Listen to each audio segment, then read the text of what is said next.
Olá, alunos! Eu sou o professor Eduardo Lima e hoje nós vamos continuar aquela nossa aula sobre cultura, não é? Já postei uma aula anteriormente, se você ainda não viu, veja o outro vídeo que eu falo sobre comunicação e cultura para o terceiro ano. Então, alunos do terceiro ano, prestem atenção que agora nós vamos falar, identificar o que é a cultura. Preste atenção, esse texto aqui vai estar lá no sistema. Para quem não conseguir acessar pelo sistema, eu vou colocar no grupo da turma no WhatsApp, das turmas, né, do terceiro ano no WhatsApp. Vamos dar uma olhada aqui. Aula online, tema o que é a cultura.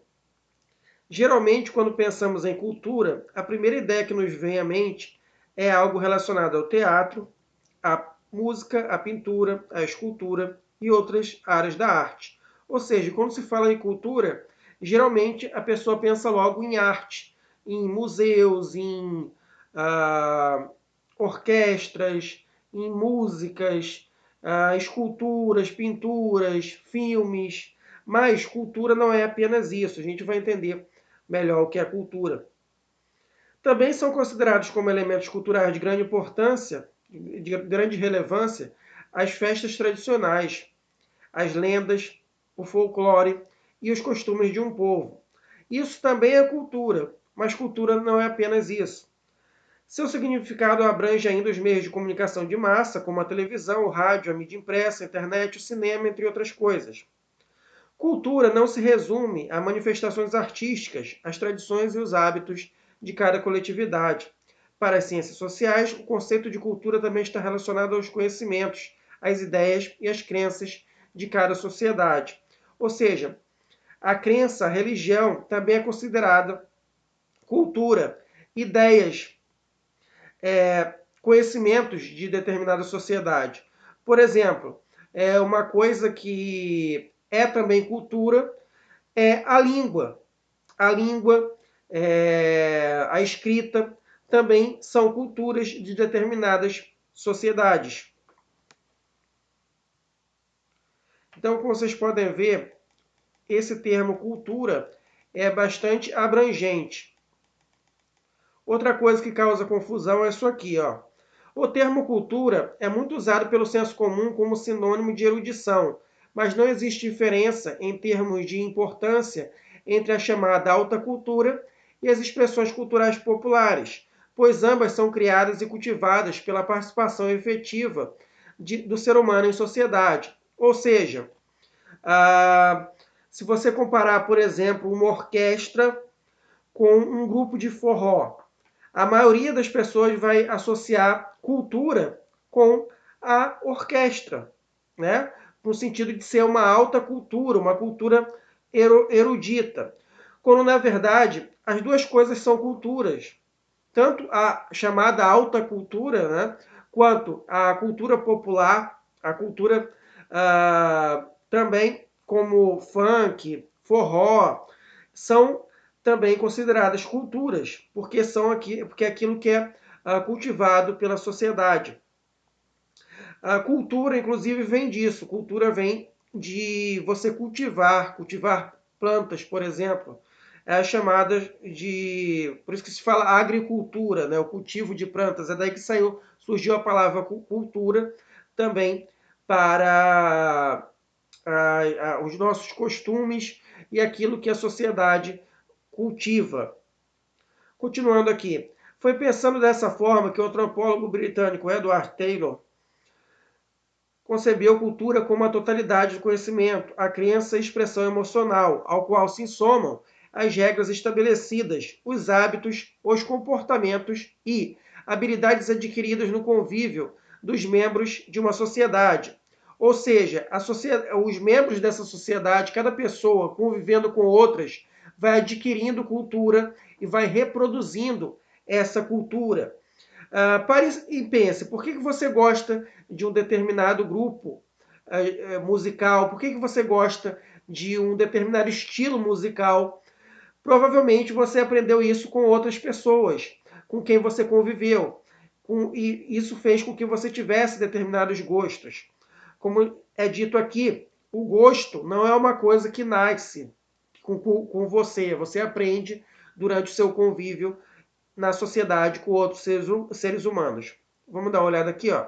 Os nossos gostos, por exemplo, não são determinados antes do nascimento. Ao contrário, resultam das relações que estabelecemos uns com os outros e com o meio que vivemos. Eles são construídos no contínuo processo de interação social, o qual se dá pela comunicação e pela ação recíproca entre os indivíduos e os grupos sociais. Ou seja, interagindo com as pessoas, interagindo com determinados grupos, que você consegue adquirir seu gosto por determinada cultura. E muitas vezes também o seu modo de falar, determinadas gírias que você aprende, tem a ver também com determinados grupos sociais com o qual você convive. Outra coisa importante aqui são os 3 princípios fundamentais da cultura, segundo as ciências sociais. 3 princípios fundamentais da cultura, segundo as ciências sociais. 1. A cultura é uma característica do ser humano como ser social. Como eu falei, eu já expliquei isso, explico geralmente na aula de introdução à sociologia. O ser humano, ele é um ser social. Ele aprende a ser um ser humano quando ele convive com outros seres humanos. Por exemplo, uma coisa muito simples, como é que você ensina uma criança a falar? Falando com ela. Ou seja, a criança, ouvindo, com o tempo ela começa a falar algumas palavras e com o passar do tempo, com esse convívio, com essa conversa que a criança tem, com essa audição que ela ouve os pais falando com ela consegue formar algumas frases e até conseguir entender o que ela está dizendo. E isso é cultura. É a transmissão do conhecimento, a transmissão da língua também é feita dessa forma. E o ser humano, ele precisa disso. Se uma criança conseguir ficar totalmente isolada, ser criada por animais, ela vai se comportar como aqueles animais. Obviamente que a grande maioria das crianças que passar por isso, elas vão morrer. Mas há casos em que uma criança abandonada que foi criada por lobos conseguiu sobreviver, chegar até crescer no meio dos lobos e ela passou a se comportar como lobos. Eu vou falar um pouco mais disso um pouco mais tarde, mas é para vocês entenderem que o ser humano, como um ser social, ele só adquire essa característica se ele interagir com outros seres humanos. Diferente, por exemplo, dos animais. Se você pegar um gato e começar a criar ele desde pequeno, longe da mãe, ele vai ter características do gato. Ele vai aprender a miar sozinho, mesmo sem interagir com outros gatos, interagindo apenas com o ser humano, porque o gato tem esse tipo de modo de se desenvolver, né? Já o ser humano não. O ser humano ele precisa interagir com outros seres humanos para adquirir cultura, para se comportar como um ser humano. Aqui é a segunda parte. A cultura é adquirida, um comportamento aprendido que produz um patrimônio cultural. Como eu falei, você precisa aprender. Um patrimônio cultural que você tem a sua língua. Você aprendeu isso convivendo com outros seres humanos. Primeiro com seus pais, depois com outros seres humanos que você vai conhecer ao longo da sua vida. E além de outros tipos de cultura, costumes, crenças que você aprende convivendo em sociedade. Por meio da cultura se estabelece uma relação entre ser humano, sociedade e mundo. Ou seja, o ser humano aprende a conviver com a sua família, depois aprende a conviver em sociedade, e as diferentes sociedades ali interagem nesse mundo que nós vivemos, não é? Então aqui são as 3 características. E agora eu vou mostrar para vocês um exemplo de diferenças culturais bastante interessante. É um texto bastante curto aqui que eu vou ler para vocês. Olhem só isso. Isso aqui é um fato real, tá, gente? Olha, certa vez o governo da Virgínia, nos Estados Unidos, sugeriu a uma tribo de índios que enviasse alguns de seus jovens para estudar nas escolas dos brancos. Na carta-resposta, o cacique indígena recusa. Eis um trecho da carta. Nós estamos convencidos, portanto, de que os senhores desejam o nosso bem e agradecemos de todo o coração. Mas aqueles que são sábios reconhecem que diferentes nações têm concepções diferentes das coisas, e sendo assim, os senhores não ficarão ofendidos ao saber que a vossa ideia de educação não é a mesma que a nossa. Muitos dos nossos bravos guerreiros foram formados nas escolas do norte e aprenderam toda a vossa ciência. Mas quando eles voltaram para nós, eram maus corredores, ignorantes da vida na floresta, incapazes de suportar o frio e a fome. Não sabiam caçar o veado, matar o inimigo ou construir uma cabana e falavam nossa língua muito mal. Eles eram, portanto, inúteis.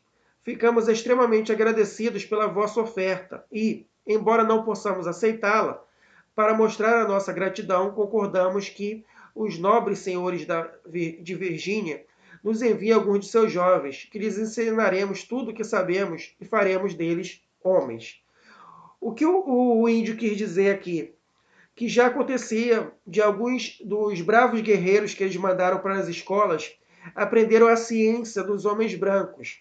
Só que essa ciência dos homens brancos não valia nada no local em que os índios viviam quando eles voltassem dessas escolas. Por quê?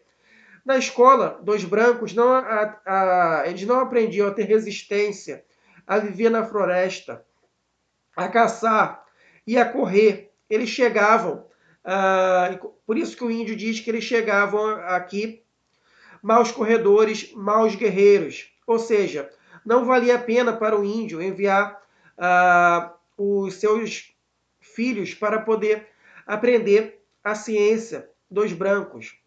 A educação dos brancos é diferente da sociedade em que os índios vivem. E aqui eles dizem, ó, enviem vocês da Virgínia, seus jovens, para cá e nós lhes ensinaremos tudo o que sabemos e faremos deles homens. Ou seja, para o índio, o homem de verdade é aquele que sabia correr, caçar e proteger a sua tribo. Esses filhos de índios que fossem para estudar nas escolas dos brancos e tivessem uma educação dos brancos, quando voltassem, se tornariam um estorvo para aquela sociedade, porque eles não saberiam se proteger na floresta e não saberiam caçar e se manter para poder ajudar a tribo. Ou seja, duas culturas completamente diferentes. É aqui que você pode ver a diferença da cultura, né? A diferença de como o índio e o homem branco, no caso aqui, americano, os dois são americanos, obviamente, mas no caso aqui, o homem branco lá nos Estados Unidos e o índio americano, a diferença entre essas duas culturas, não é? O que é mais importante para uma, o que é importante para uma, não é importante para outra. Ou seja, o homem branco americano acha que o índio não sabe tudo aquilo que ele precisa saber, porque o índio não tem a sua cultura, o índio não sabe matemática, o índio não sabe história, o índio não sabe aquilo que nós aprendemos nas escolas normais, não é? Mas o índio sabe aquilo que é necessário para ele viver naquela sociedade, para ele viver na floresta, saber correr, saber caçar, saber proteger a sua tribo. Então, essas aí são as diferenças de educação que há entre a tribo e os homens brancos que viviam na cidade, lá nos Estados Unidos. Por aqui você consegue ter uma ideia um pouco melhor do que é cultura. Bom, essa aqui é a videoaula de hoje. Espero que vocês tenham conseguido entender. Espero que esse exemplo aqui seja bom para vocês. Eu vou postar isso aqui no sistema e vou postar também lá no grupo do WhatsApp dos alunos do terceiro ano. Obrigado a todo mundo, agradeço a todo mundo, desejo boa sorte para vocês nesse momento difícil aí, pelo que o mundo está passando, o Brasil está passando, mas eu tenho certeza que logo isso tudo vai passar e nós poderemos ter aulas presenciais novamente. É isso que eu espero, é isso que eu desejo para todo mundo, para vocês e para a família de vocês. Felicidade e saúde, que é o que mais importa nesse momento. Obrigado a todo mundo e até a próxima.